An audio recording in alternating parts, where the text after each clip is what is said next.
হোলিকা দহনের দিনে কিছু বিশেষ গুরুত্বপূর্ণ টোটকা।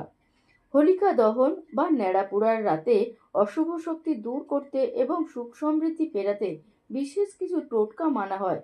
আর্থিক উন্নতির জন্য আগুনে শুকনো নারকেল বা গমের শীষ নিবেদন করুন।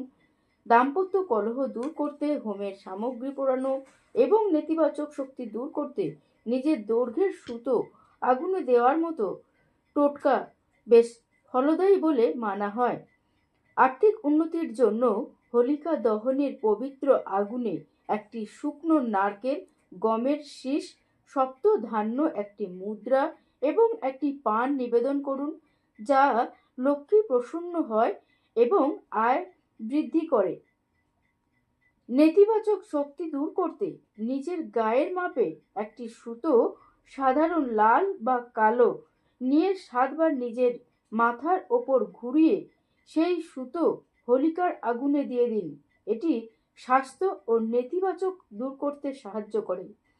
দাম্পত্য কলহ ও বিয়ে, স্বামী স্ত্রীর মধ্যে অশান্তি থাকলে বা বিয়েতে দেরি হলে বাজার থেকে হোমের সামগ্রী বা পুজোর উপকরণ কিনে তা হোলিকার আগুনে অর্পণ করুন।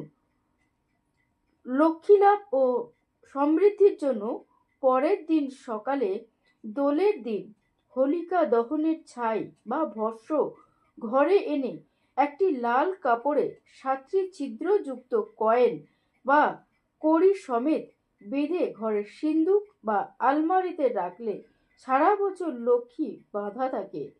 রাধা কৃষ্ণের পুজো, দোলের দিন রাধা বা কৃষ্ণের মন্দিরে গিয়ে পুজো দিয়ে রাধা কৃষ্ণের পায়ে আবির অর্পণ করলে ভালোবাসার মানুষ সান্নিধ্যে পাওয়া যায়, এমনটাই বিশ্বাস।